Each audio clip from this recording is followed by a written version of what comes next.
Muy buenos días a todos. Muchas gracias por conectarse. Quiero agradecer a los aliados que han hecho esto posible y que nos han ayudado mucho con la convocatoria.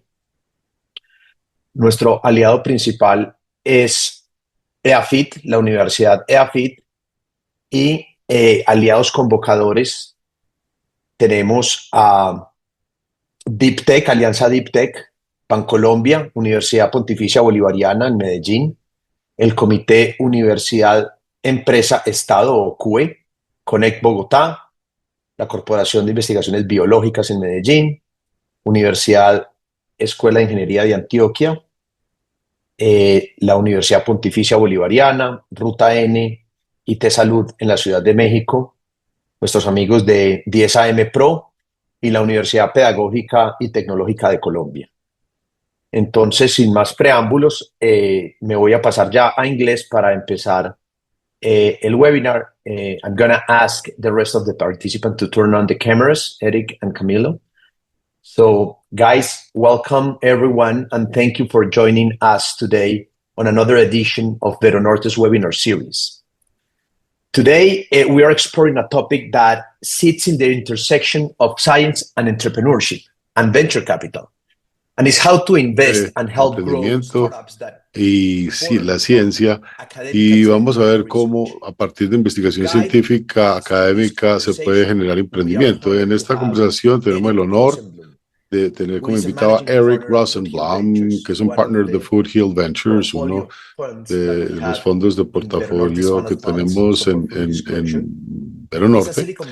Es un venture capital fund de fase temprana que busca fundadores excepcionales de lo que se llama Deep Tech, que es la profunda tecnología de alto nivel. Eric nos trae una experiencia extraordinaria y única. Antes de Foothill tuvo cargos de liderazgo en Global Palantir como COO de Drawbridge, que después fue adquirido por LinkedIn, y es actualmente en residencia ejecutiva en Columbia Technology Venture, que es la unidad de transferencia de tecnología de la Universidad de Columbia. Eric, muchísimas gracias por estar con nosotros. Muchas gracias por invitarme. Es un extraordinario tema. Gracias por tenerme. Entonces, Eric, tenemos más de 120 personas conectadas, selectas, que están muy interesados en este tema, que son profesores, investigadores, emprendedores, que están interesados en explorar cómo tener acceso a financiamiento y cómo crear sus empresas y sus proyectos. Comencemos conociendo un poco sobre ti. ¿Puedes contarnos algo sobre tu trayectoria personal, Google, Palantir, hasta Foothill Venture, y cuáles de esas experiencias moldearon tu pensamiento como inversionista? Sí, quiero empezar un poco antes porque intersectaría con el fondo y puede ser útil para ustedes entender de dónde vino todo esto. Yo me gradué en 1992 de Harvard University. Quería ser un economista de desarrollo, era tener un doctorado en economía de desarrollo y volverme profesor.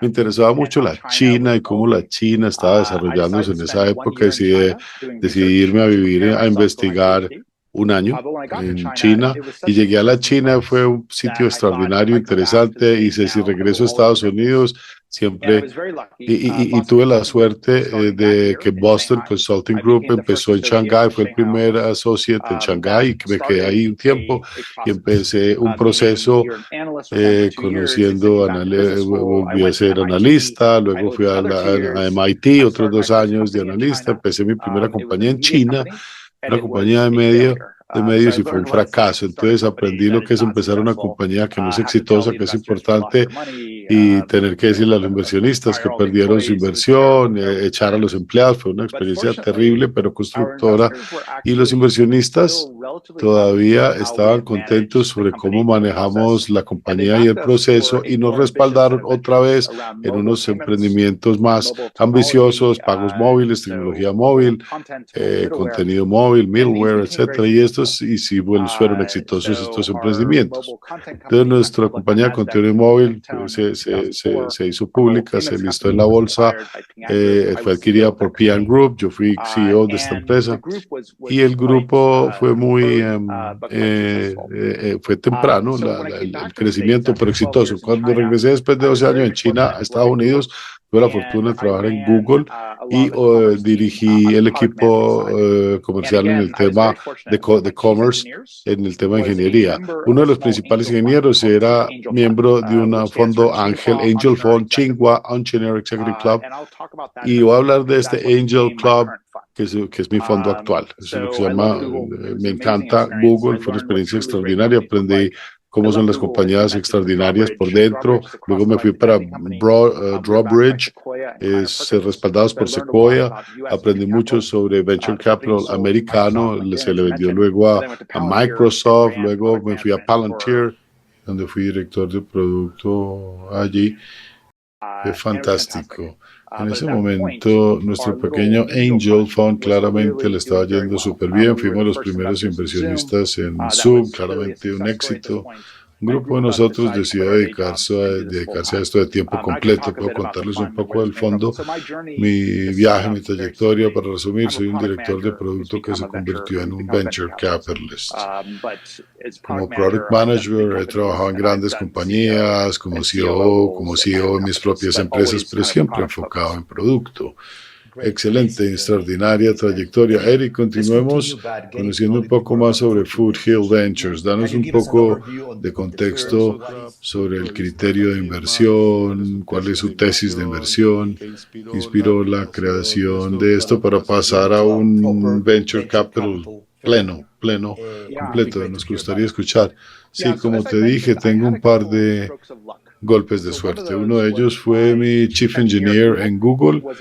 Era miembro del Angel Fund, que tenía personas que venían sobre todo de Tsinghua, la principal universidad de China, y vinieron a Estados Unidos a empezar sus pequeñas empresas. Formaron un Angel Group. Muchos emprendedores en Estados Unidos, fundadores, tienen mucha experticia, mucha background técnico, pero como vienen de China, de otro lugar, su idioma es limitado. El inglés no es perfecto, no tienen las conexiones locales. Y un Angel Fund es el lugar perfecto, el primer paso. Se volvió algo muy poderoso y muy útil, como te dije, sobre Zoom y muchas otras compañías también. Por lo cual, cuando miramos el portafolio en el 2017 y analizamos dónde nos fue bien, nos dimos cuenta que nos fue muy bien con fundadores técnicos, donde teníamos una gran ventaja. En Estados Unidos muchos fundadores técnicos son inmigrantes, vinieron a hacer sus doctorados en Estados Unidos, había una brecha en el mercado que no estaban cumpliendo los VCs. Y segundo, nos dimos cuenta que había megatendencias ocurriendo. El venture capital va por círculos.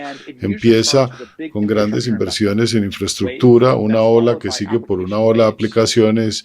Si piensan en el principio de Silicon Valley, el primer gran negocio, emprendimiento fue Fairchild Semiconductor, el comienzo de todo Silicon Valley. El segundo fue Cisco, de red.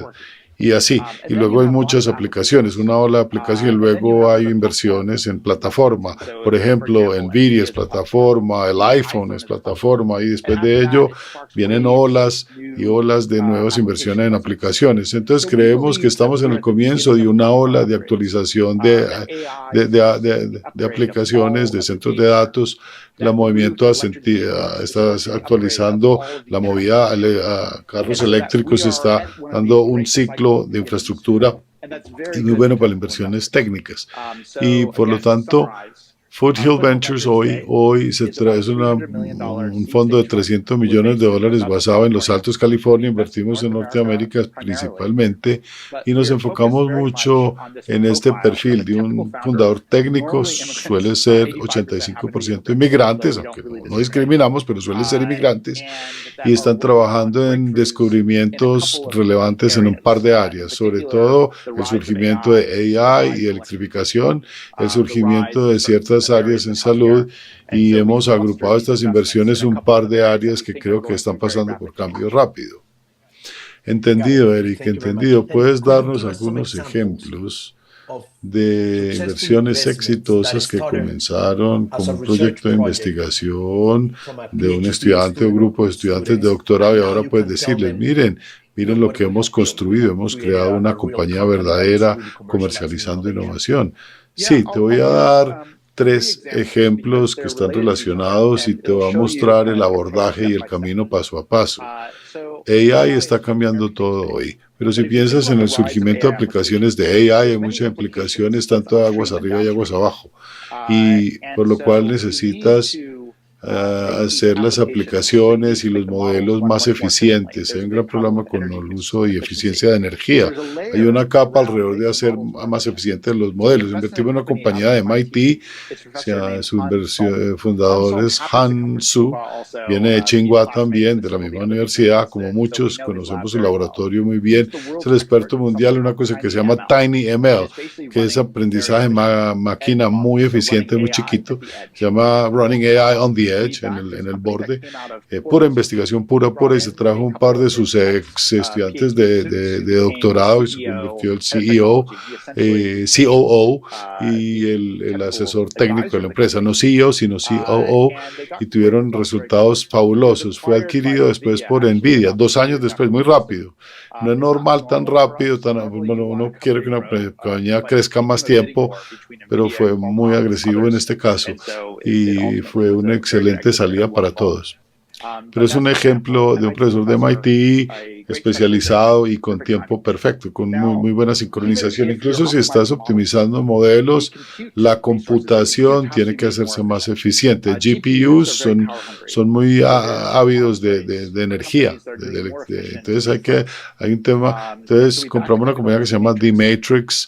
No es un spin-out de universidad, sino muy técnico, un grupo de fundadores que vinieron de una compañía que se llama N5, comprada por $9,000 millones. Luego N5, así se llamaba, hay una cosa que se llama Near Memory Computing, computación, una expansión de computación y de memoria enorme para hacer inferencias, cargas de trabajo de AI o de inferencia muchísimo más eficientes en consumo de energía. Ahora están vendiendo y exportando en cientos de millones de dólares, pedidos inmensos, hiperescala. Entonces ya llegaron al siguiente nivel. La tercera compañía que se llama Hyperlight. Esta es una cadena. Mencioné infraestructura de software, luego computación más eficiente y luego es el siguiente cuello de botella, que es mover los datos de chip a chip a chip, y interconexión o interconnect se vuelve un gran problema. Entonces invertí en una compañía que se llama Hyperlight. Hyperlight sale del grupo de óptica de Harvard.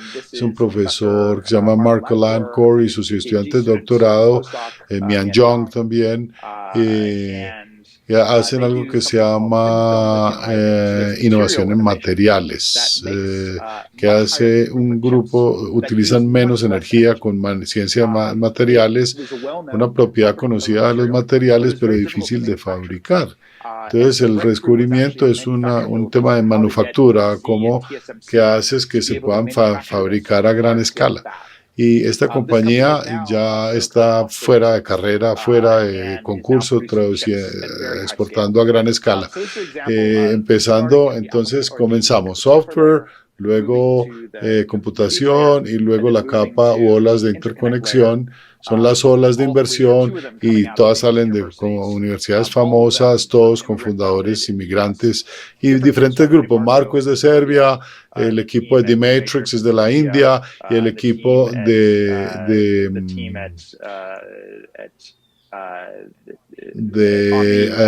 ML de materiales, de fabricación de materiales y menos uso de energía viene de la China. Todos de universidades principales. Eric, vamos a dar un pasito atrás. Sería muy bueno que nos cuentes cuáles son los sectores y las tendencias y las tecnologías que te emocionan, en que está invirtiendo Foothill, y en este momento, ¿qué es lo que más te emociona? Claro que sí. Entonces, miramos verticales. Hay una vertical de AI donde la capa de aplicaciones nos interesa mucho la automatización y robótica. Hemos hecho inversiones en automatización de fábrica, de manufactura, de logística, empaque y desempaque de camiones. creemos que hay varias áreas que podemos automatizar. También nos interesa mucho el lenguaje. Creemos que los primeros sectores que van a tener gran disrupción por grandes modelos de lenguaje tienen lenguaje estructurado.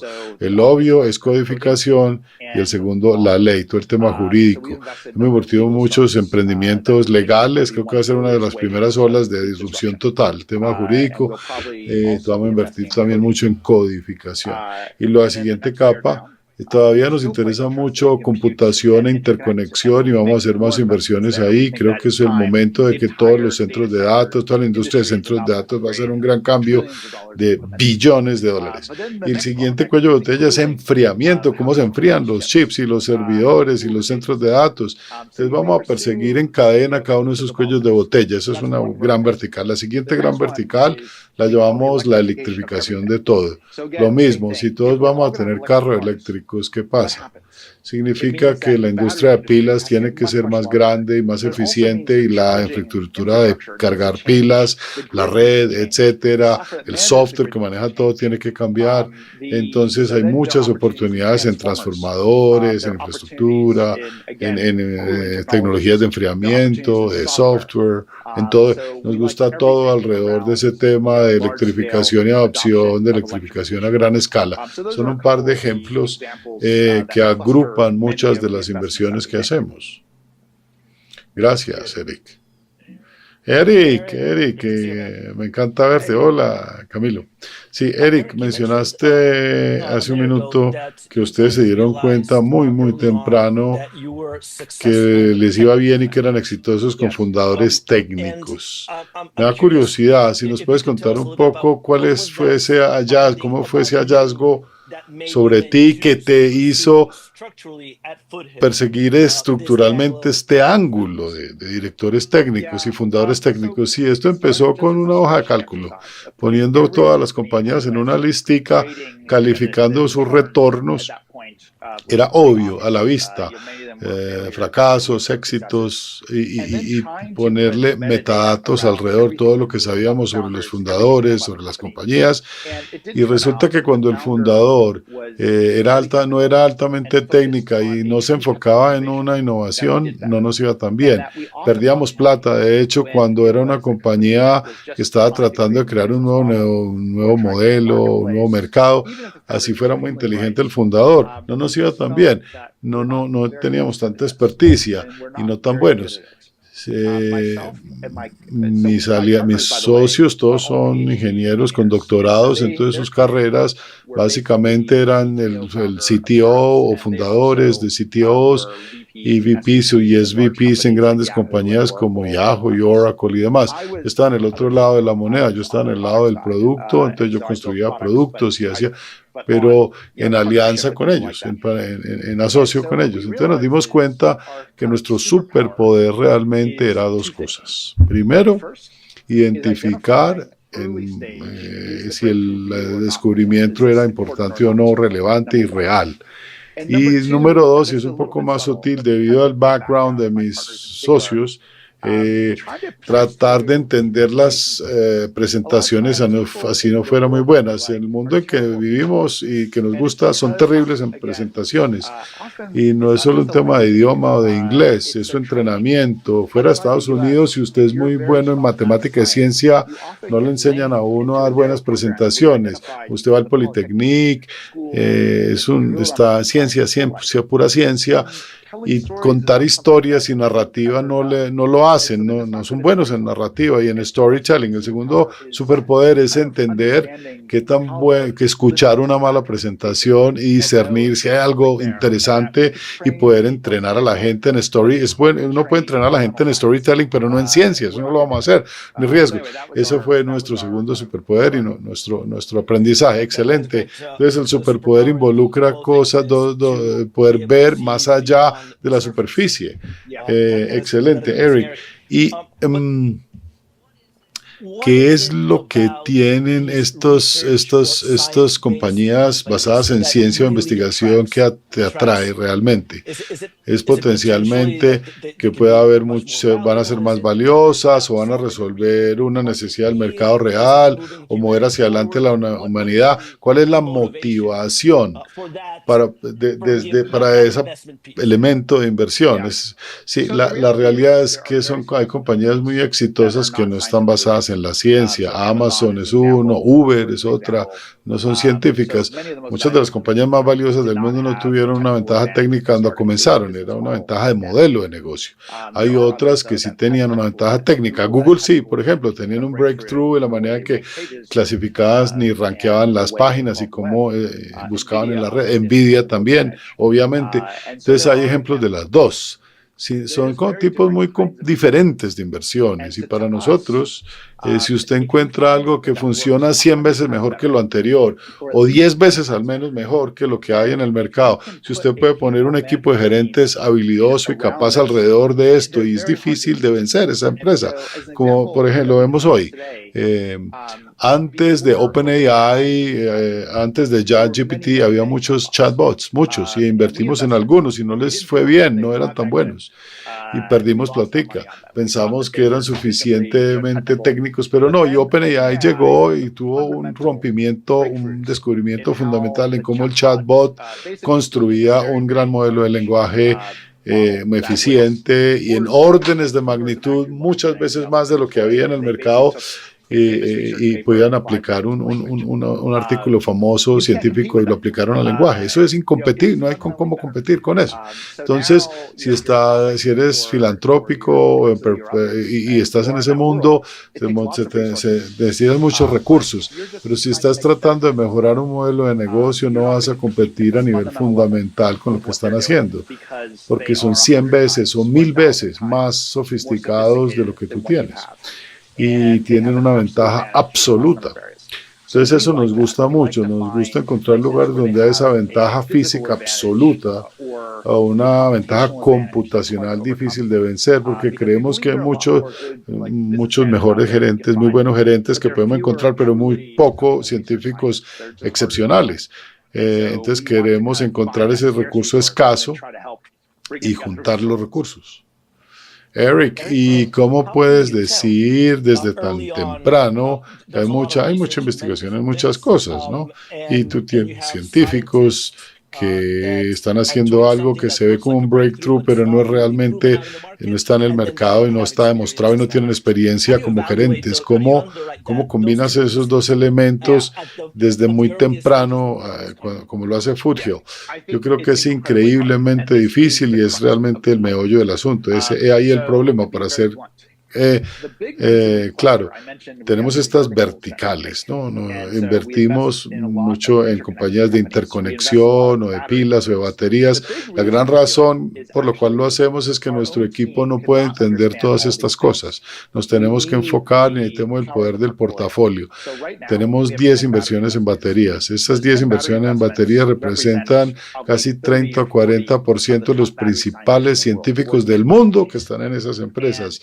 Y cualquier tema de química, puedo ir a ellos y tienen relación cercana con los mejores laboratorios, con las mejores universidades y les podemos preguntar, ¿esto es cierto científicamente sí o no? Y si este centro de investigación sí tiene reputación de buen trabajo, de velocidad, de comercialización, de calidad, ¿qué tal este centro? Y hacemos ese filtro. Las primeras inversiones que hacemos en los clusters no son muy buenas, para serte sincero. Hay una dimensión de tiempo y de aprendizaje, ¿no? De curva de aprendizaje. Con el tiempo, cada inversión adicional suele mejorar y a mejorar y a mejorar y mejora el filtro y nuestra toma de decisión mejora en calidad. Por ejemplo, en interconnect, en química, almacenamiento de pilas, es extraordinariamente mejor porque hacemos ese agrupamiento y nos traemos los principales mentes del mundo, ya están en nuestro portafolio. Y tienes razón, es muy difícil de hacer desde el principio. ¿Y qué tal el elemento de gerencia y de liderazgo? Hablaste que es más difícil lo técnico, pero montar ese equipo al principio para que pueda administrar una compañía y para vender los productos. Hay un ángulo especial ahí. También es muy difícil. Hay muchos buenos investigadores que son pésimos gerentes para armar ese equipo inicial. Lo bueno es que la mayoría de ellos, o sea, si usted va a un entorno universitario, un PI, que es un investigador principal en la universidad, que tiene cada año traen 8 postdoctorados para el equipo y otro 8 postdoctorados, entonces tienen su equipo y tú puedes mirar y ver qué tan productivos son esos equipos, año tras año, a dónde van, quién los recluta, quién los contrata, qué artículos están escribiendo. Eso podemos calificar y clasificar la productividad. Ciertas cosas que se pueden llevar. Si tú eres el mejor en traer donaciones y dólares federales, y está siempre en los principales cargos de las publicaciones y conferencias y las principales conferencias. Hansung, por ejemplo, Hansung de MIT, esta ya es su segunda startup. Estoy seguro que va a empezar un tercer startup exitoso y vamos a respaldar todo lo que él haga. Pero todos sus 8 estudiantes siempre los reclutan, OpenAI, Google, etcétera, siempre lo reclutan. Es excepcionalmente bueno en encontrar el talento, atraerlo, y entiende también que él no puede ser el CEO de los emprendimientos, tiene que traer a alguien que entienda la tecnología, que sea el que opere, que la administre. Entonces buscamos a alguien técnico, un fundador técnico, siempre buscamos esa autoconciencia de que conozcan su limitación de tiempo, de talento, y hemos cometido muchos errores donde donde el fundador quiere controlar todo, quiere ser el gerente, pero no eran buenos gerentes, cero. Entonces es el peor de los dos mundos, ese fundador que quiere ser todo y no sabe cómo contratar la gente ni cómo motivarla. Están acostumbrados a ser el reyesito de su laboratorio y eso ha sido un desastre, nos ha tocado. Entonces hemos dedicado tiempo, nos tomó tiempo darnos cuenta de eso. Una combinación de tratar de buscar autoconciencia, pero también hemos visto lo que funciona y lo que no funciona, y pues aprovecharlo ahora. Claro que sí, pero para decirte también, Camilo, que hay un sentido de que el trabajo que hicieron en academia completamente es diferente al trabajo que van a hacer comercialmente. Parcialmente es cierto, pero no totalmente. Para decirte que los emprendedores exitosos son agresivos, empujan y hacen y tienen un ojo para el talento y traen lo mejor talento. Y si tienen un laboratorio exitoso, también empujan, traen la mejor gente, eso lo saben hacer. Entonces sí hay ciertas cosas que se pueden traer de la universidad que se pueden llevar al emprendimiento. Esas son características conductuales que se pueden ver. ¿Entendido?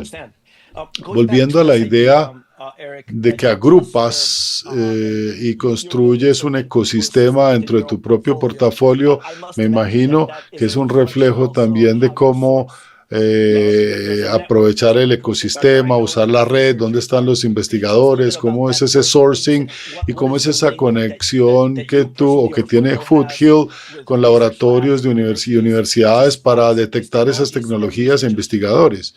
Sí, nosotros tenemos dos capas, dos ángulos de sourcing y uno que es muy intensivo en la mano de obra, es monitorear y hacer una supervisión de los principales laboratorios. Somos muy cercanos en grupos en CMU, Berkeley y MIT. Son 3 de los grupos de robótica más productivos de Estados Unidos.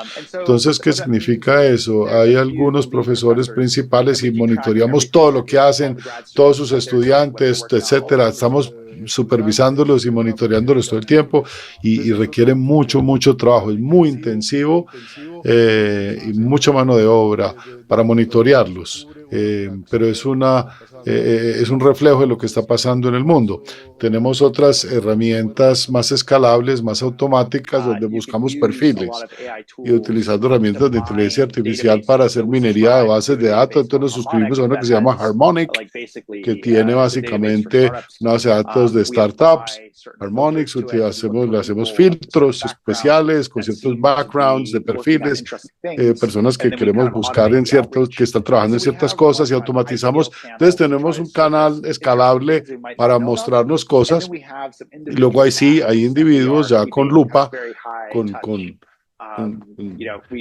bisturí, ya miramos ya específicamente el perfil. Y el otro elemento importante que es común en inversión de emprendimiento temprana, conocemos otros VCs que están interesados en lo mismo, y en la fase de temprana no es tan competitivo, no somos tan competitivos, nos gusta trabajar en cooperación con otros VCs, y se vuelve más competitivo en la serie A de inversión, en la ronda A, donde ya Sequoia ya quiere sacar a todo el mundo a puro músculo, pero semilla o presemilla, lo que se llama seed round, la ronda semilla o presemilla, es menos competitiva. Tenemos una buena reputación, entonces otros fondos de emprendimiento dicen, hey, estamos en esto, vimos esto, y entonces nos invitan, o nosotros los invitamos a escucharse lo que están haciendo los chicos de CMU, y comparamos notas, y en esa fase nos colaboramos. Son estas tres áreas donde encontramos negocios y hacemos oportunidades. Muy interesante lo que estás diciendo.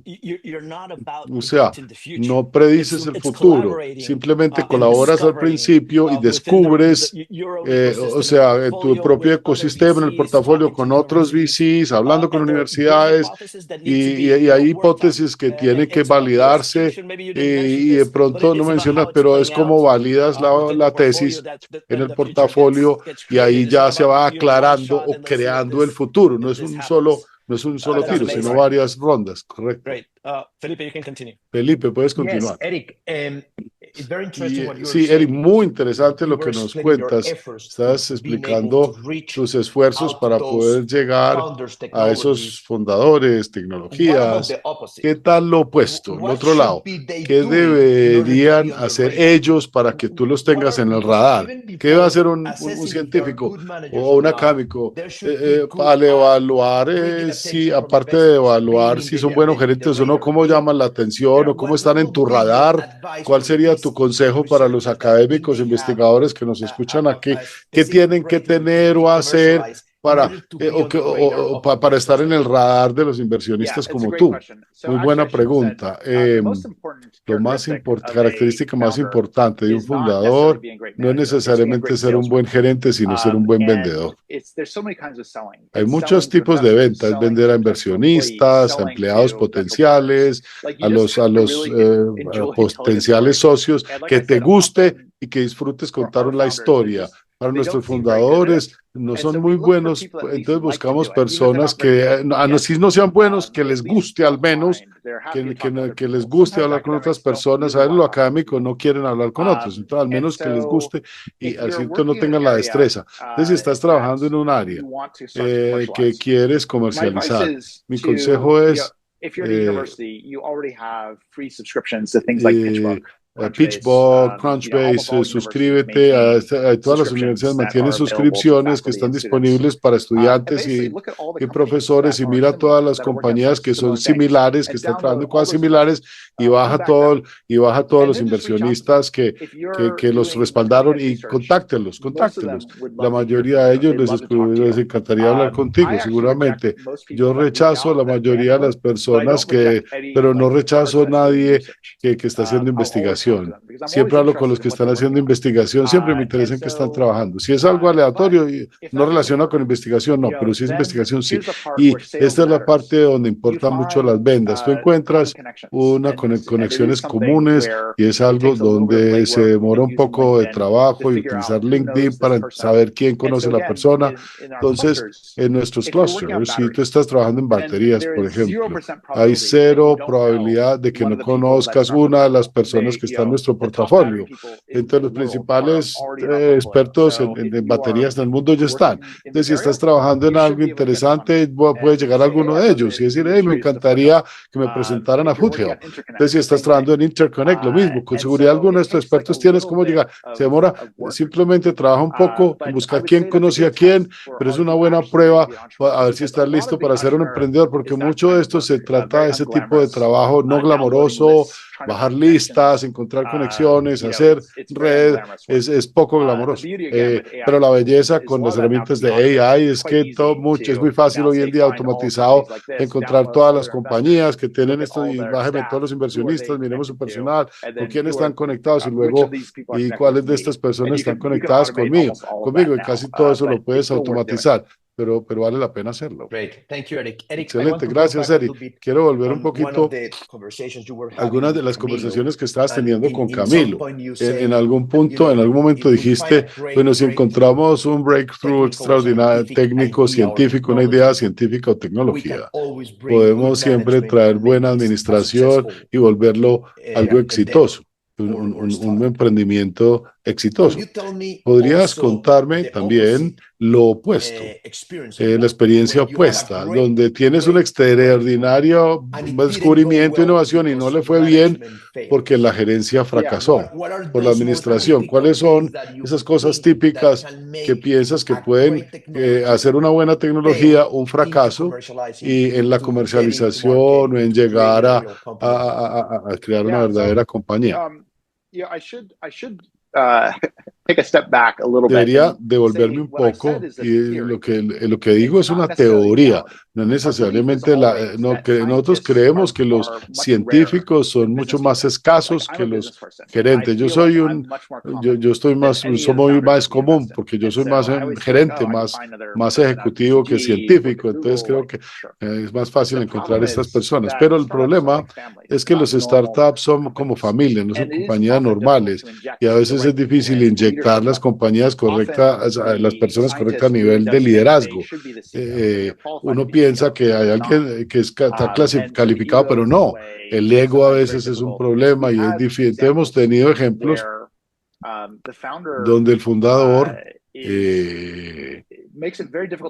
hace difícil contratar a otra persona porque son hostiles a ellos y no necesariamente, no a propósito, no intencional, pero tienen un sentimiento de que no lo están respetando tanto. Entonces, cuando este ejecutivo de gerencia que no entiende la tecnología tan profundamente, entonces hay que hacer un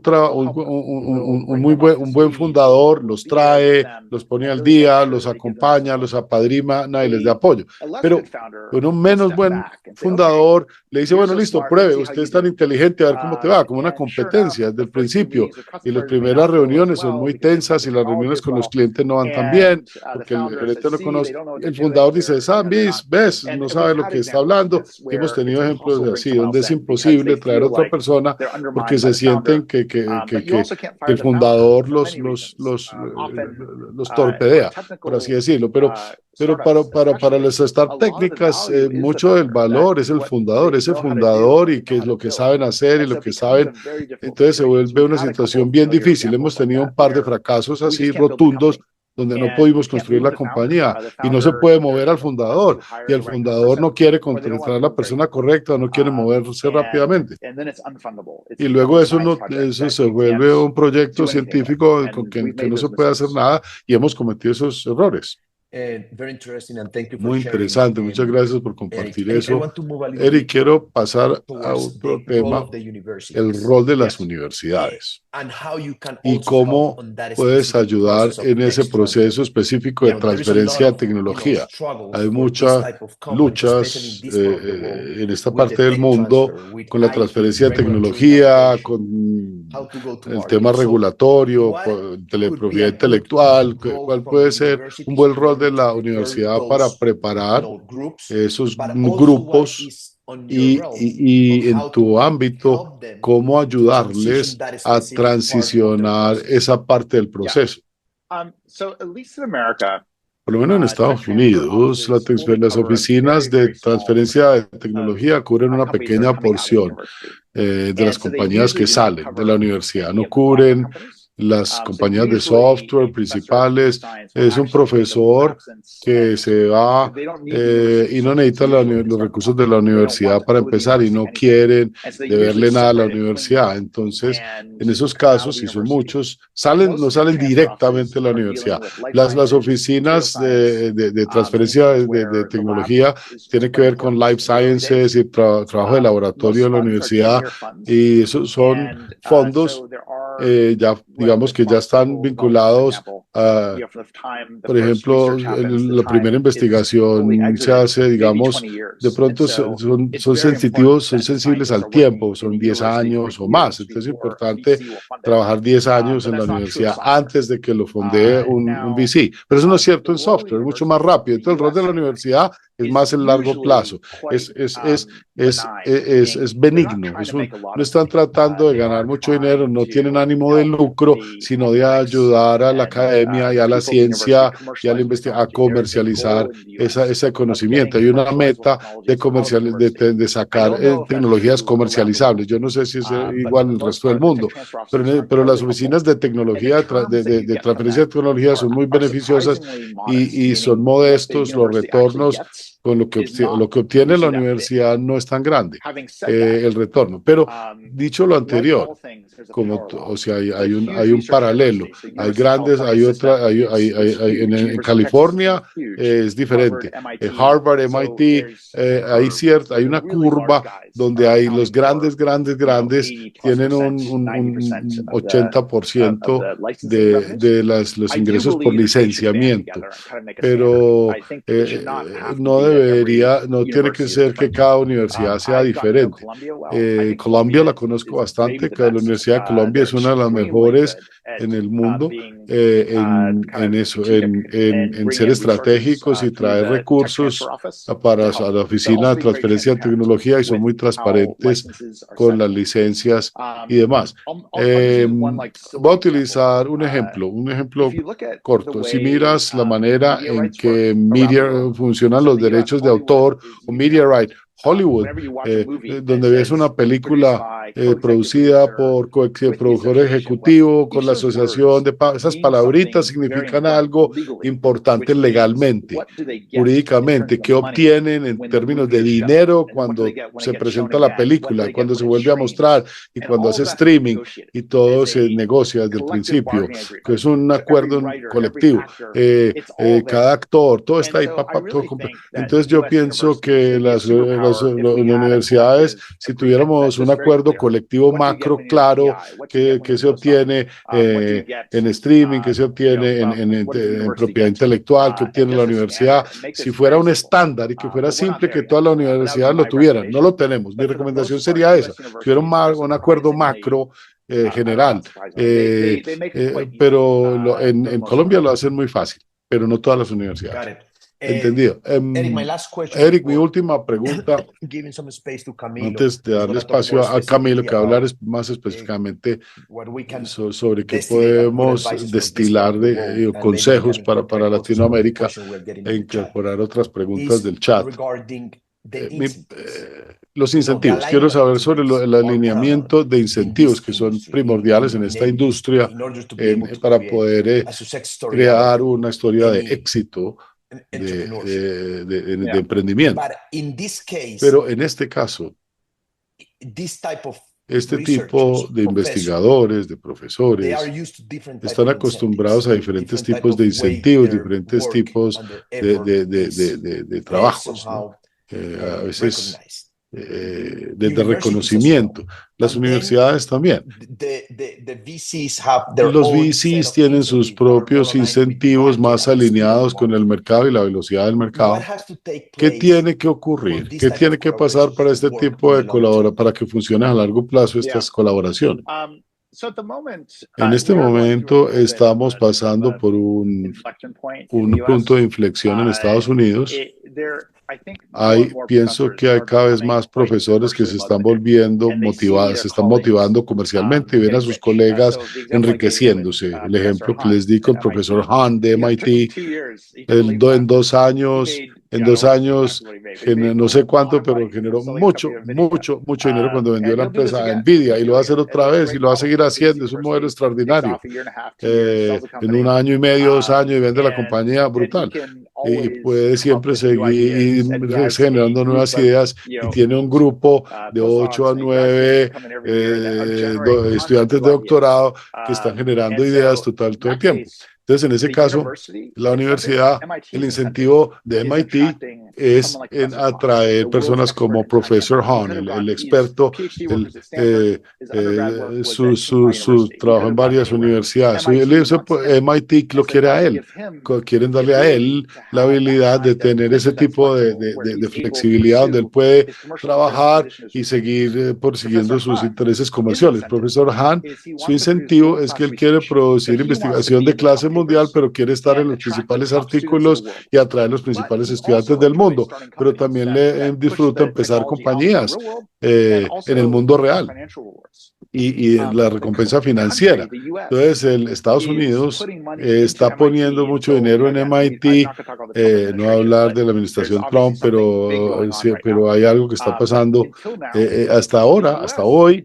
El interés de Estados Unidos hasta hoy era que MIT atrayese los principales genios del mundo, que se fueran de sus países y hicieran su investigación en Estados Unidos y que se queden en Estados Unidos y produzcan la investigación de vanguardia. Este ciclo ha sido exitoso hasta ahora y no sé si seguirá, pero hay un problema ahora, con donde si el gobierno federal para los fondos a las universidades en la administración Trump y otros países y otros lugares atraen esos genios, esos científicos, entonces va a romper el ciclo, esa alineación de incentivos. Pero hasta ahora pienso que los incentivos todavía están bien alineados. Hasta hoy, la única parte donde es difícil, donde no está tan alineado, es la oportunidad en el tiempo. Es el tiempo, ¿cierto? El largo plazo y el corto plazo. La diferencia es un VC tiene 10 años desde que se genera el cheque hasta recibir el dinero. Son 10 años, máximo 10 años. Entonces hay que poder esperar, lo que se llama tener hay que mirar ese tiempo, pero la alineación existe en el fondo. Pienso que Eric, lo que dices es muy importante, no es simplemente, o sea, cada parte de esta ecuación debe entender el incentivo de los otros. Esta es una recomendación muy buena para los emprendedores técnicos y también entender cómo funciona el mundo del capital de emprendimiento, el venture capital y cuáles son los incentivos, la sincronización de la oportunidad y el tiempo. Si no lo entendemos, habrá problemas en la alineación de incentivos en el tiempo y va a ser más difícil que avance el proceso. Muchas gracias por compartir esto. Camilo va a continuar haciendo algunas, no solo preguntas que hemos preparado, sino traer algunas preguntas de la audiencia que están muy interesados en conocer más sobre estos temas.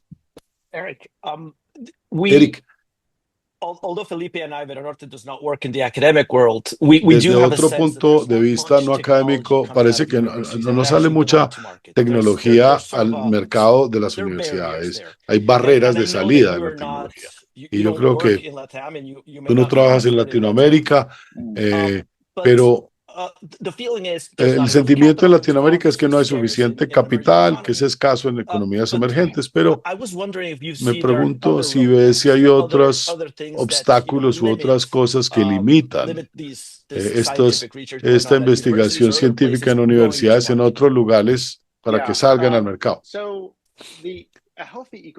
El ecosistema debe tener, que las universidades deben ser útiles y lo son en Estados Unidos. No conozco tanto si es cierto en Latinoamérica o no. Entonces, primero, deben atraer fondos y dinero para atraer las personas principales. Se ven centros de gravedad para atraer fondos de investigación y distribuirlo y los profesores. O sea, atraer primero los profesores y atraer el capital.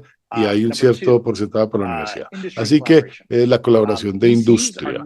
Los VCs no son muy buenos en encontrar la colaboración de industria porque invertimos en demasiadas áreas. Entonces, para nosotros mantener relaciones con NVIDIA, TSMC, NMD y con todos, es demasiado para un fondo pequeño. Al menos, pero Stanford tiene relaciones con todos.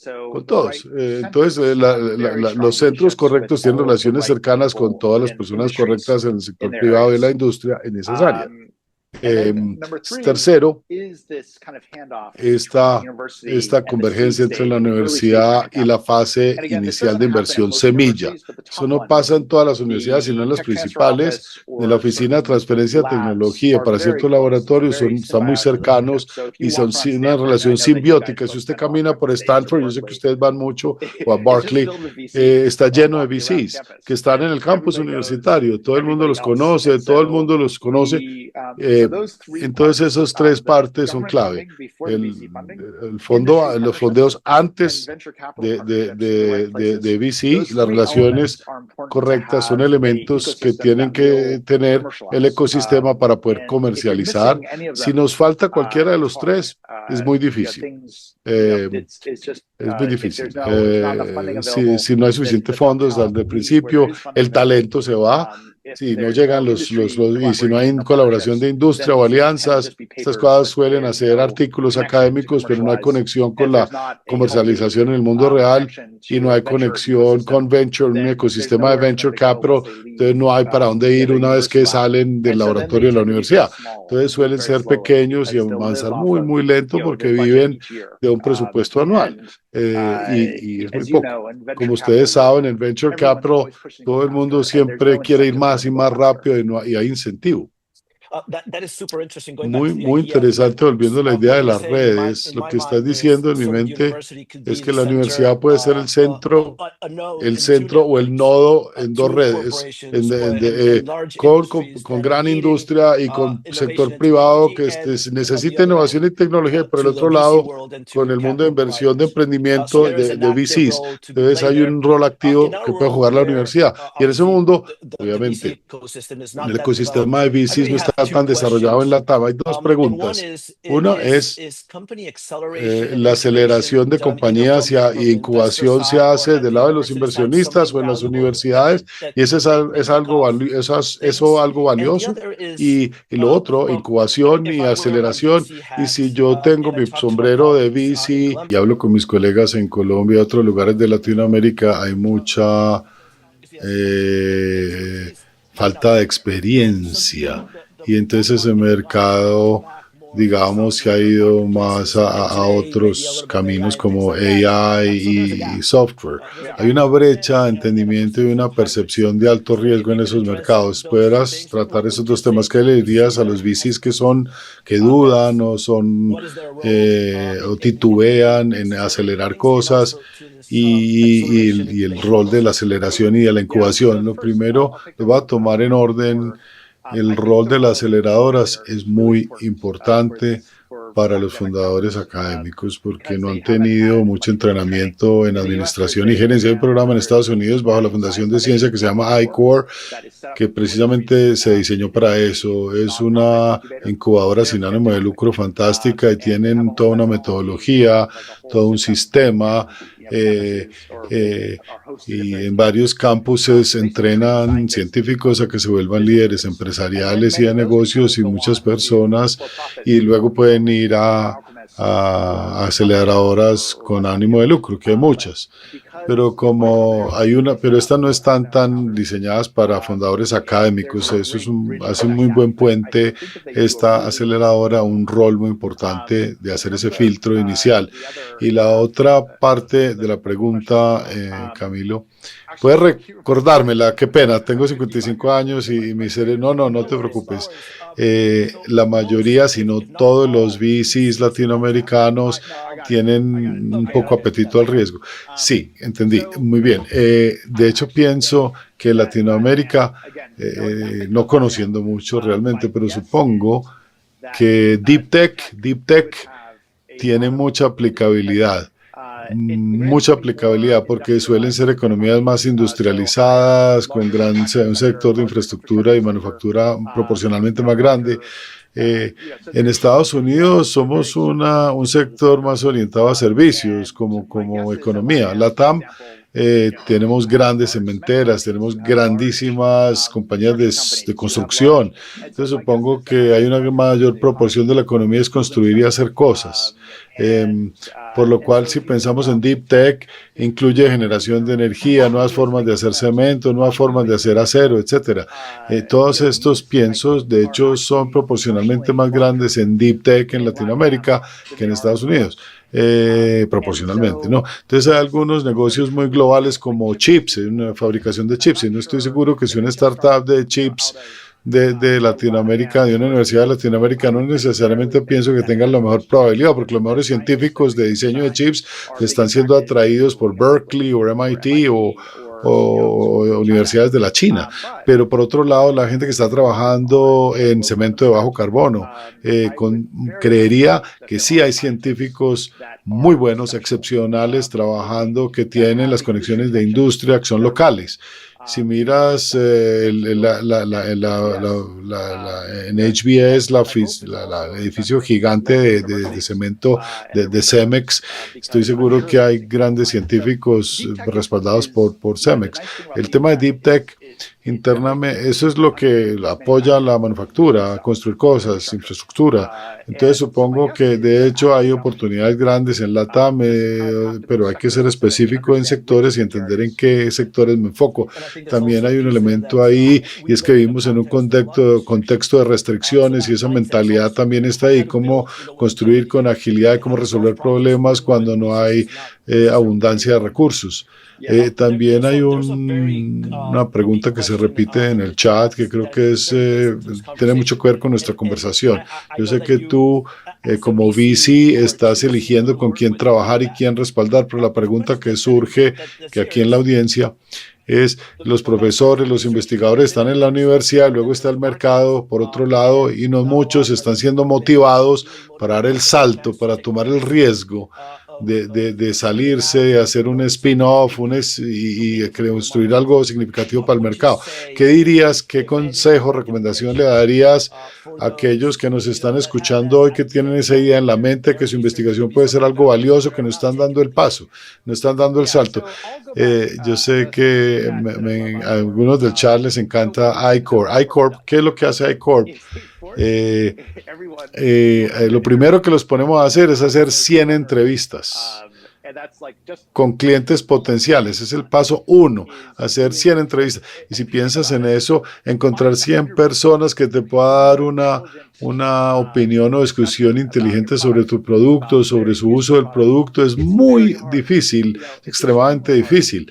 Entonces esto hace dos cosas. Primero, te permite entender si hay un mercado realmente para lo que tú crees es importante, y vas a empezar a entender. Y segundo, aprendes mucho sobre ti, si quieres hablar con 100 personas. Si no, te doy noticias, no te va a gustar ser emprendedor, porque es mejor aprenderlo desde temprano, saberlo desde temprano.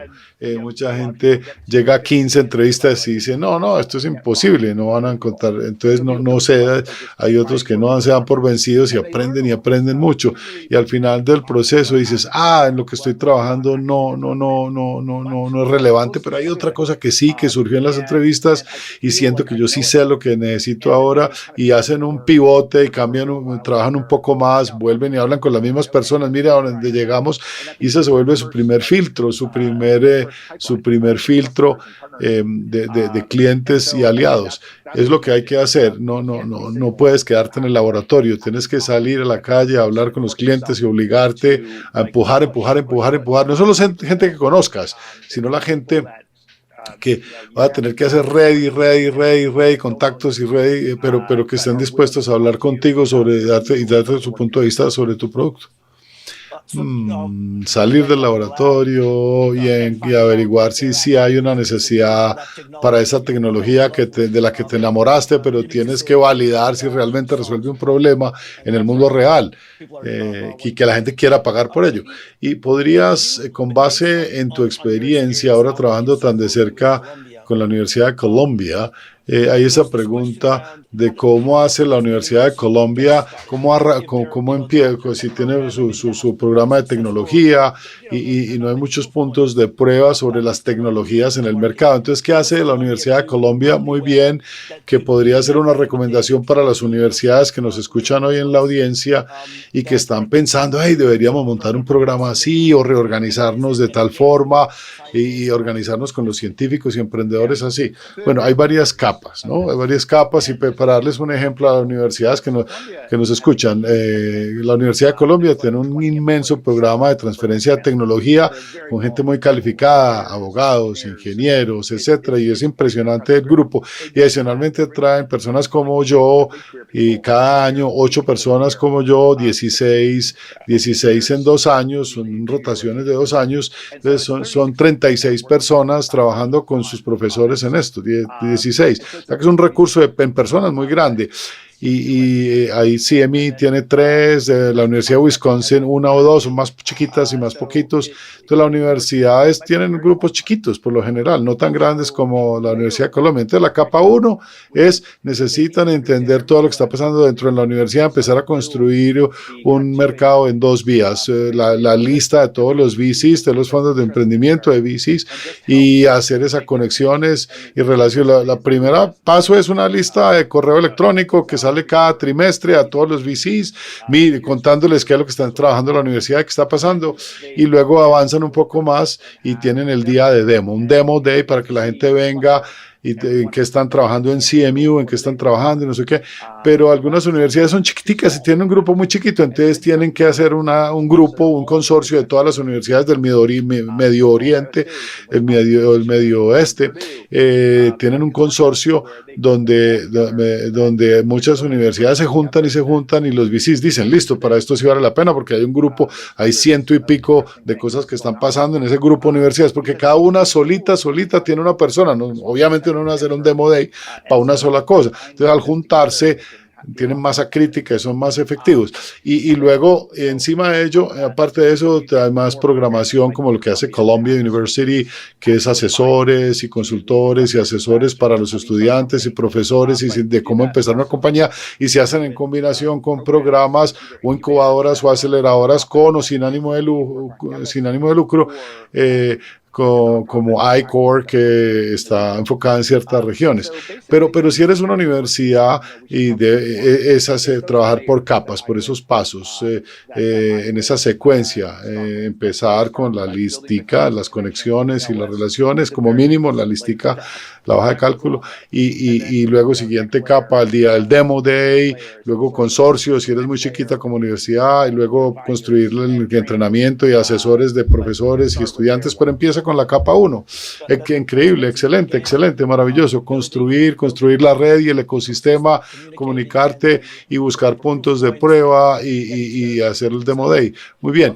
Hay una pregunta que se repite en la audiencia o sea, yo creo que desde tu punto de vista de inversionista queremos saber cómo lo tratas. Si un pre-ingresos, una compañía basada en ciencia pre-revenue, ¿cuáles son los puntos de prueba que tú buscas, que tú esperas, que no es tracción comercial todavía? Porque es en términos de desempeño de la tecnología, ¿qué buscas? Primero que todo, nosotros somos pre-revenue siempre, antes de ingresos. Pre-revenue, siempre que invertimos en Deep Tech. Es muy común. Pre-revenue somos por definición. Entonces tratamos de definir, mucho de nuestro trabajo es de entender qué realmente el nivel de la tecnología, llegamos a lo que se llama Tier 05 en lenguaje más técnico. Específicamente estamos buscando a alguien que tiene una invención que ya está lista a que le haga una prueba a un tercero, lista para la prueba. Entonces, si han creado un diseño de chip, por ejemplo, crear un nuevo material para unas pilas o baterías, creemos que el material de las pilas ya llegó al punto de que ya lo va a probar, ya lo va a probar TDK o Samsung o LG, y muestra varias cosas que lleguen a esa prueba por esa empresa, que ya es un filtro de que ya validaron de que la empresa sí cree que es relevante y que lograron llegar a ese tercero. Entonces en chip design, que ya están hablando con la gente en AMD, en Nvidia, etcétera, y podemos llamar a las empresas y decir, hey Craig, yo sé que tú hiciste esta prueba con tal y con cual, que es lo único que viste, y somos muy abiertos en eso. Entonces si no lo han logrado, no han llegado a ese punto de la prueba, generalmente les decimos, mire, haga esto, haga eso, haga la prueba y vuelva cuando ya haya hecho la prueba con alguna empresa. Es una buena pruebita, es un buen filtro, esa es su tarea, su primera tarea. Y luego, con base en esas respuestas, empezamos a saber cuánto tiempo se van a demorar, porque nuevamente lo principal es que si vamos a poner $1 a los 10 años, tenemos probabilidades de sacar $20 o $50. ¿Y cuál es ese tiempo, esa ventana de tiempo? Excelente, Erika. Hay una preocupación, yo creo que es muy cultural, por lo menos en Colombia, el país, el resto de Latinoamérica no puedo decirlo, pero sí, cuando Felipe y yo fuimos por primera vez a Silicon Valley hace 10 años, nos sorprendió qué tan abierta es la gente, te cuentan todo, estoy construyendo esto hace 90 días y te cuentan su idea y cuál es su emoción y su perspectiva. O sea, o sea, le da más importancia a la ejecución que a la idea y te cuentan la idea, pero aquí en Colombia es al revés, se decía, no digamos, no contemos, esto es una mina de oro y nos van a copiar. ¿Puedes contarnos un poco desde el punto del inversionista, cuál es tu observación? Es correcta, 100%, que es que, mira, yo no puedo hablar de Latinoamérica, pero los emprendedores exitosos en Estados Unidos casi siempre son muy transparentes o abiertos sobre lo que están haciendo y creen que la manera en que van a ganar está a través de velocidad y ejecución. No importa si sabes lo que estoy haciendo, yo me voy a mover más rápido. Obviamente patentan cosas, tienen secretos de industria, pero la idea en sí, lo básico, te mencioné, Paperlight, tuvo un descubrimiento que puede innovar mucho en fotónica, en el lado de manufactura, ellos te cuentan. Y puedes leerte los artículos cuentan, pero incluso ahí no vas a poder reproducir nada, porque hay muchas capas de sofisticación y de complejidad ahí atrás, y hay fundadores que un VC no tiene que saber más de lo que está en el artículo de investigación, y ellos no necesitan leer más, ni saber, necesitan la idea, la esencia y validar que la idea sí se valida y respaldada. Pero los fundadores que son muy secretivos, muy atesoran la información, yo no los fondeo, yo no los respaldo, porque yo sé que tienen la mentalidad equivocada, están tratando de proteger una idea y no creen en su propia velocidad y no creen en su propia habilidad de ejecución, y la realidad es que si tienen tanto secreto es muy difícil encontrar aliados y socios y inversionistas.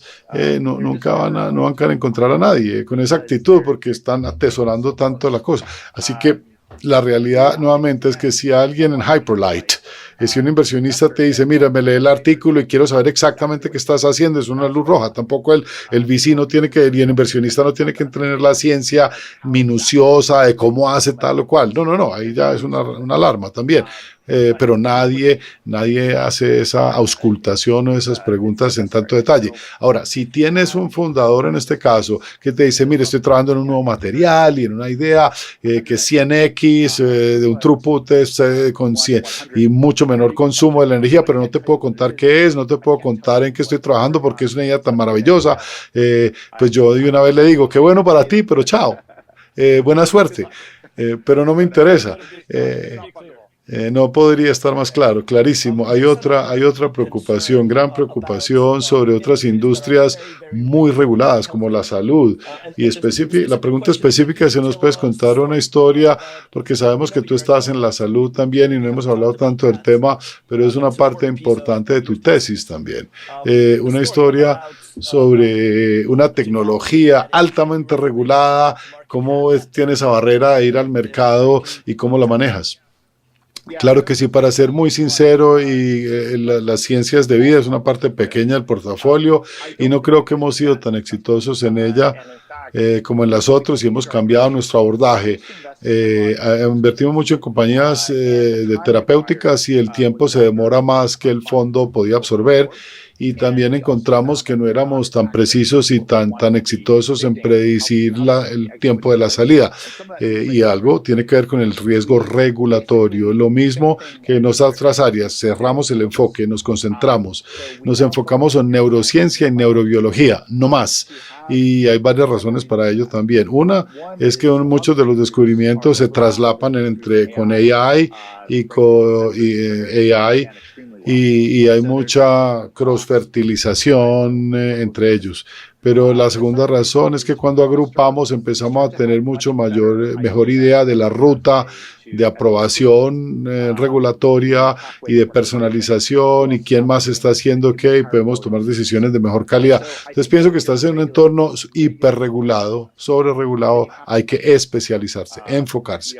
Estás inyectando obviamente un riesgo adicional al negocio con la regulación, adicionalmente al riesgo de ciencia y comercial, agregas el riesgo regulatorio y todo riesgo que agregas, ponle tú 2 años. No tengo una regla de oro, pero póngale 2 años más para la salida. Y en los VC funds no les importa mucho no pasarse esa ventana de tiempo. Entonces eso es algo importante. Mi consejo para ustedes, para un VC metido en temas regulatorios, es que hay que especializarle. Por otro lado, para los que están empezando una compañía en este ambiente, solo tienen que ser VCs especializados en ese vector, en esa vertical, porque si no realmente vas a perder tiempo. Es difícil convencerlos. Entonces esas dos cosas, hay que encontrar esas subespecialidades. Entendido, tiene todo sentido. Y de pronto, la última pregunta mía es, tú mencionaste, y esta es una gran parte de cómo ustedes trabajan, y es que ustedes respaldan inmigrantes, fundadores inmigrantes que vienen a Estados Unidos y construyen sus compañías. ¿Has tenido experiencia con fundadores latinoamericanos? ¿Qué estás viendo de Latinoamérica en Estados Unidos? Como mencionaste, personas de la China, mencionaste de la India, de otros lugares que tienen, no hay muchos. Si clasificáramos los fundadores por origen, primero China, segundo India, tercero Irán y Turquía y Corea. Hay una cola después muy larga. Pero uno de mis,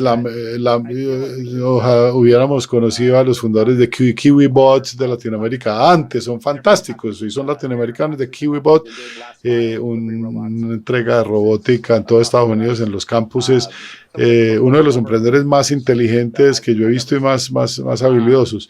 Y hay un fenómeno, nosotros no le apuntamos específicamente, pero una vez que usted entra a cierto grupo, empieza a tener referidos de otros y empieza a crecer. Hay problemas en Harvard de Serbia, tenemos muchos serbios ahora, muchos, aunque no, pero es porque empezamos, porque ya tenemos a Marco y ya se regó la cosa, o sea, es como una bola de nieve y todo el mundo sabe que conocen a Marco, entonces ya respaldamos varias compañías de Irán y demás, empezamos a tener más y más. Entonces yo pienso es una cuestión de, emprendedores colombianos van a tener más tracción con estos emprendimientos recientes. Ahora que tiene que ver con la red, con construir la red y suelen a auto-iterarse y auto-nutrirse de alguna manera. Entonces sí, de hecho, en el ranking de Estados Unidos para Deep Tech, número 1 es India, número 2 es China, número 3 es Israel, en Deep Tech específicamente, Camilo, y luego hay una cola muy larga. Entonces, si miras, por ejemplo, Deep Tech Founders en Estados Unidos, la gran mayoría son no americanos, son inmigrantes de esos países que te mencioné. Eric, muchas gracias, excelente. Yo creo que Felipe tiene una pregunta. Sí, Eric, quería devolverme un poco a algo específico que estabas discutiendo con Camilo y voy a hacer 2 preguntas. En pre-revenue también, antes de ingreso y cómo se preparan esos grupos. Me encanta cuando dices que tienes que ir y hablar con el mercado, que vas a encontrar cosas maravillosas sobre el mercado, pero también sobre ti mismo. Entonces, no duden en ir a hablar con el mercado muy, muy temprano. Yo creo que ahí hay un aspecto ahí. Yo soy, digamos, un ingeniero más técnico como background. Nos da susto por lo general salir afuera si uno no tiene un producto perfecto. Uno es perfeccionista y busca eso y no es lo correcto necesariamente. Hay que ir mucho más temprano y empezar a recibir la voz del consumidor para poder sacar un muy buen producto, y tú eres un experto en eso, entonces quiero resaltar eso. Pero ¿cuál es el momento correcto en ese tiempo para empezar a hablar con inversionistas potenciales? No debe ser tampoco el producto perfecto, pero ¿cuál es el momento correcto y cuál es el criterio cuando uno no está listo todavía con el producto perfecto, pero cree que está en una senda, en una ruta correcta? También todo es parte de la misma pregunta. Hay una pregunta que es la temporización, el tiempo correcto, el momento correcto. ¿Cómo funciona el mundo de los VCs? Hay una ventanita de 10 años y es muy importante para el inversionista. Si usted piensa que tiene algo interesante, hay que proyectarse y pensar en el VC, su mejor entendimiento de cuántos años está usted a punto de usar el producto, de que lo pueda vender o usarlo. ¿Cuántos años hasta vender millones de unidades o volverlo escalable? Entonces hay que hacer ese calculito y hay que ir al mercado y hablar con los clientes y etcétera y mirar qué existe. Pero una vez que usted siente que puede ver claramente que hay unos 5 añitos, podría ser real. Puedo construir un producto, si tuviera la plata, pudiera contratar un equipo, construir un producto, conseguir aliados y socios y comercializarlo. 5 años, está listo para hablar con el inversionista en ese momento. Es el momento perfecto para hablar con los... Pero puede ser que el VC no esté de acuerdo y que está muy temprano, pero es un buen feedback, es una buena retroalimentación. Pero, obviamente puede que le falte un tema de regulación o de capacidad de manufactura, pero es bueno ese feedback, pero ese es el momento donde usted piense que está a 5 años. Si es mucho más, mucho antes, si tiene una idea buena, muy interesante, es muy en experimentación, el VC te habla y te recibe y te da la cita, pero yo no quemaría ese cartucho, no sería muy valiosa la conversación y si le dan la cita no pierda, y no te van a dar varias citas, entonces no queme esa munición. Entonces, cuando piense que el producto va a comercializarse en unos 5 años, si tuvieras los recursos, ese es el momento para hablar con el inversionista. Excelente. Eric, en promedio, ¿cuánto tiempo has conocido a un fundador antes de hacer un compromiso? No mucho, en promedio 4 meses, 5 meses. Hay algunos, obviamente,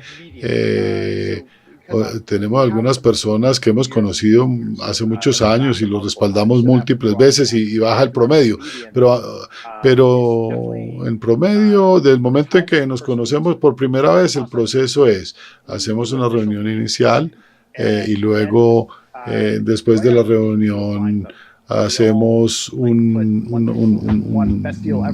prueba a ciegas, ¿cierto? A ciegas, para no sesgarnos. No sabemos quién, no sabemos qué, y ingresamos todas las calificaciones y no, a ciegas, ¿no? Y luego tenemos una reunión semanal grupal donde rankeamos todo. Y las principales 2 nos dedicamos 3 semanas para conocerlos mejor, conocer el área, etcétera, y le trabajamos. Y luego si decidimos que realmente es muy bueno y que queremos hacer un memo de inversión, que ya requiere un par de semanas más, y el proceso de fondeo ya de reunir al consorcio. Desde el momento en que los conocemos el primer día, el momento en que ponemos plata y los fondeamos, póngale 4 meses. En promedio. Entendido. Eric, mi última pregunta, que es un poco fuera de, digamos, parte de mi falta de experiencia o experiencia profunda, es una idea. Es difícil luchar contra cómo está construido el ecosistema, la falta de recursos, la falta de estructuras en Latinoamérica. Pero esas cosas existen y usted las explicó muy bien en Estados Unidos. Entonces, si fuera un investigador, un científico y estuviera trabajando en algo muy especial, una muy buena idea sería, conectar y conectarse con esos centros de investigación en Estados Unidos. Y usarlos en el sentido correcto para poder acceder a ese sistema, ese ecosistema que estabas describiendo, no solo buscando un aliado de investigación o un grupo de investigación en Estados Unidos que ya tenga ese acceso. ¿Piensas que eso sería factible o sería un buen consejo para las personas aquí en la región que nos escuchan? No estoy seguro. Para ser sincero, yo pienso que todas las alianzas y asocios tienen complejidades. Si tienes que trabajar con grupos en el exterior, le agrega fricción, pero podría tener ciertas ventajas, pues que puedes aprovechar, digamos, un ecosistema que ya existe y fluye más. Latinoamérica, por otro lado, es interesante, ¿no? Hay lugares que no tienen mercado local y son muy buenos en crear tecnologías que se vuelven globales. Por ejemplo, Israel no tiene mercado local, cero, muy chiquito. Todos piensan global inmediatamente, sin mercado local. Es una gran ventaja. Singapur es otro, todo lo que hacen es global. O sea, hay un par de emprendedores de Singapur que piensan globalmente, no tanto como Israel, pero Latinoamérica, porque es que el mercado es grande, entonces tienen ventajas. Hay fintechs en Brasil enormes, de las más grandes del mundo, y hay mercados enormes en Latinoamérica y hay gran base de consumidores y demanda local. Entonces, eso es una bendición y una maldición. Entonces les falta la exposición de VC y el ecosistema, pero tiene un mercado enorme. Entonces, lo obvio sería, si eres colombiano, entonces suponte que no tienes un mercado y que tienes que salir, pero por el otro lado sí lo tienes en el solar, entonces tienes que aprovecharlo. Entonces yo creo que es una bendición, pero pero ahí vale la pena mirar el mercado de Israel, el modelo de Israel, donde no hay consumidores suficientes. ¿Cómo construyen una investigación, un ecosistema, una comunidad basada en la investigación que puede expandirse más allá de la frontera de su propio fronteras pequeñas y su mercado chiquito? Entonces, es un estereotipo, ¿no? Yo miro MIT, muchos vienen de Latinoamérica, mis compañeros son de Latinoamérica y están trabajando en Estados Unidos. Es claro, o sea, obviamente es un estereotipo. La élite de Sudamérica está muy enfocado en ingeniería. Muchos ministros y banqueros son ingenieros. Hay un enfoque en una sociedad muy enfocada en ingenieros. Entonces, la calidad de la ingeniería en Latinoamérica es de primera. La nivel de ingeniería. Lo que falta es el riesgo, es la mentalidad de tomar más riesgos, el dinero, los VCs. Entonces, hay unos ingredientes que faltan en Latinoamérica, pero la ingeniería está. El ingeniero es una economía central en la ingeniería. La población es llena de ingenieros. Entonces, me parece que las lecciones para aprender, hay que aprender de Estados Unidos. Yo no, el ecosistema de Estados Unidos es completo, es difícil reconstruir ese sistema. Yo miraría más Singapur o Israel como ejemplos donde no tienen el ecosistema local, tienen que buscar afuera y cómo el gobierno apoya, cómo los centros de investigación apoyan y cómo lo hacen en Israel y en Singapur. Es una mejor modelo que copiar o de que aprender. Son dos extremos, ¿no?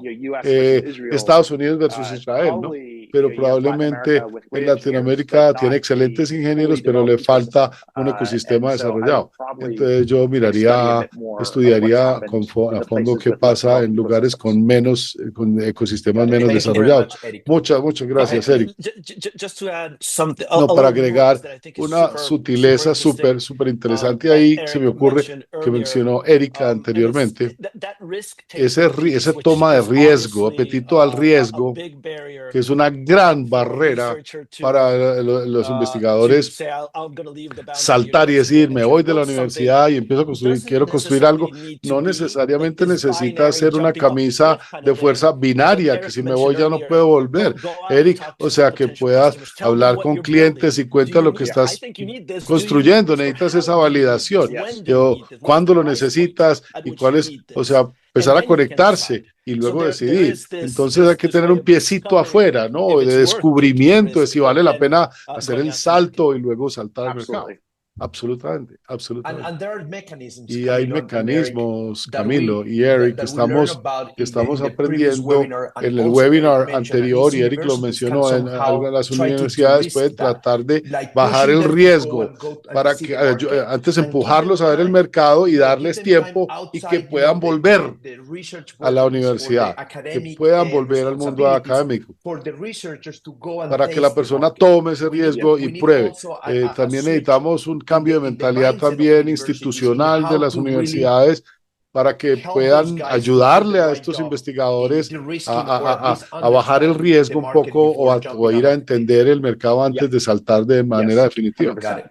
100%. Eric, quiero agradecerte por estar con nosotros. Extraordinaria conversación, yo creo que va a ser muy valiosa Para los que nos están escuchando hoy en la audiencia, tenemos la fortuna y el honor de ser parte de Foothill Venture con nuestra última inversión en el último fondo. Siempre sabes que tienen aquí un aliado en Sudamérica listo para trabajar para sus compañías de portafolio.